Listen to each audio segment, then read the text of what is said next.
Gilas ranking, umangat ng 4 galing sa number 38, ngayon ay nasa number 34 na mga kapatrol. Pero merong school of thought na ang Gilas ay kayang makapasok sa top 10 sa buong mundo. And we are not hallucinating here. In fact, ang Latvia na number 6 in the world ay tinalo ng Gilas at tinambakan pa. Kaya sa palagay ko, kayang-kaya ng Gilas, especially kung papayagan ng FIBA na makapaglaro sa Gilas ang mga legit Phil-Am natin na sina Jalen Green at Jordan Clarkson. Kahit si Jordan Clarkson lang ang papayagan, ay sapat na yan na makakaabot ang Gilas sa top 10. Malaking bagay kasi ngayon ang height ng Gilas, led by 7'3" Kai Sotto at 8-time PBA MVP na si Junmar Fajardo. At kapag pinayagan kasi si Jordan Clarkson na maglalaro sa Gilas as local, ay pwede na silang magsasabay ni Justin Brownlee kasama sina Kai Sotto, Junmar Fajardo at AJ Edo to form a very tall and very strong team na kahit siguro Team USA ay may laban na ang Gilas. Sina Kai Sotto, Jordan Clarkson at Justin Brownlee ang magiging bagong big three ng Gilas na tiyak kayang-kayang makapasok sa top 10 sa FIBA rankings. At kung dito lang sa Asia, ay siguradong kakayanin ng Gilas ang lahat, pati ang Japan na nasa tuktok ng ranking sa Asia at number 21 rank in the world. With Kai Sotto, Jordan Clarkson and Justin Brownlee, ay siguradong katatakutan ng Gilas sa buong mundo dahil alam ng lahat na kahit wala pa si Jordan Clarkson, ay tinalo na ng Gilas ang number 6 team in the world na Latvia, kaya napakalaking upgrade para sa Gilas kung papayagan ng FIBA si Jordan Clarkson na maglalaro bilang local. Meron na tayong legit NBA player kapag pinayagan si Jordan Clarkson and paired with Justin Brownlee, ay siguradong biglang lalakas ng husto ang Gilas. And not to mention the present Gilas group na sina Kai Sotto, Junmar Fajardo, Dwight Ramos, Calvin Oftana, Seiji Perez, Carl Tamayo, Kevin Kimbao, at marami pang iba. Pero ang susi ay ang coaching ni Coach Tim Cone na kung saan napakaliit lamang ang kanyang practice period per tournament. At dahil dito, hindi na masyadong problema ang practice time ni Jordan Clarkson at pwedeng sa lahat ng tournament ay maglalaro siya kasama si Justin Brownlee bilang naturalized player. Para magkakaroon ang Gilas ng dalawang naturalized players na siguradong gugulatin ang mundo. Hey, hey, hey! Attention mga kapatrol! Get ready for an epic giveaway! Once Express Info hits 150k subscribers, one lucky winner will win the incredible Oppo Reno 11F 5G smartphone. Here's how to join. Step 1. Subscribe to Express Info right now. Step 2. Like this video. Then step 3.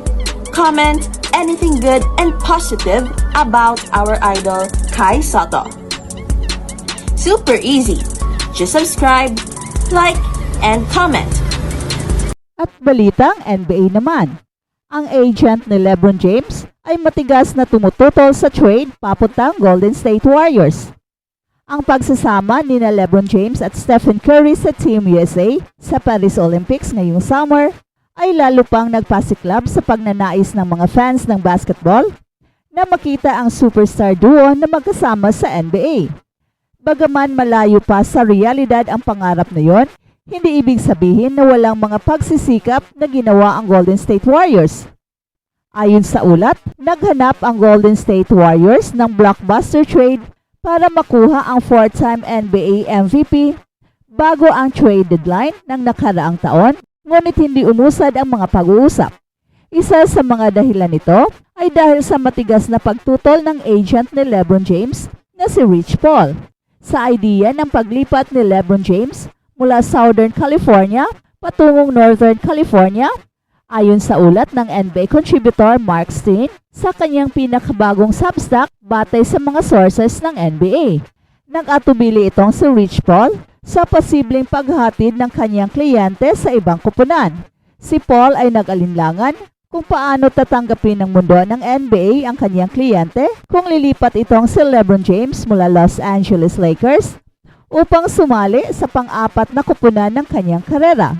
Sinabi ng mga sources na si Rich Paul ay nagmakaawa sa parehong mga kupunan na iwan ang konseptong ito at sa kabila ng ilang pag-uusap mula sa owner-to-owner dialogue sa pagitan ng Golden State Warriors, Joe Lacob, at Los Angeles Lakers, Jeanie Buss, at sa determinasyon ni Draymond Green na hikayatin si LeBron James na mapush para sa paglipat sa Bay Area dahil sa pangunahing layunin na protektahan si LBJ mula sa posibleng negatibong reaksyon sa paglipat ng kupunan para sa ikaapat na pagkakataon sa kanyang karera.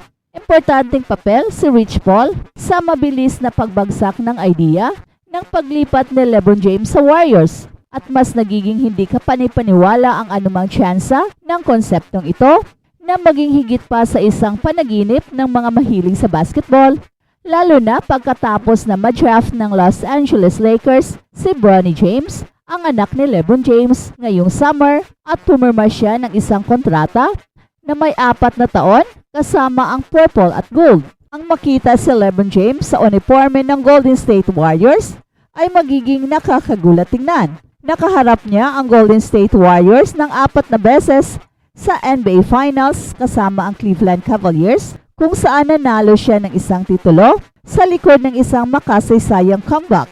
Mula noon, naglaro siya sa loob ng Division Warriors bilang miyembro ng Los Angeles Lakers at nakaharap ang kupunan sa postseason noong 2022-23.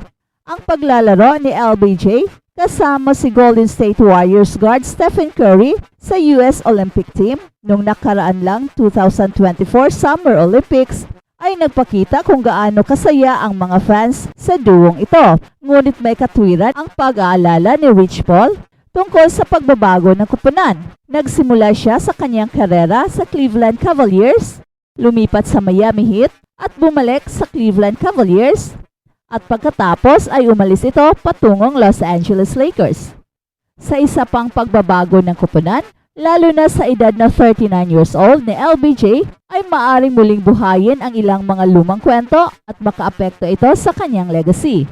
Sa huli, pinili ni King James na mag-sign ulit sa Los Angeles Lakers ngayong off-season at ngayon ay nakatakdang maglaro kasama ang kanyang anak na si Bronny James sa 2024-25 season at kung walang pagtulak ni Rich Paul, maaring nagbago ang landas na ito.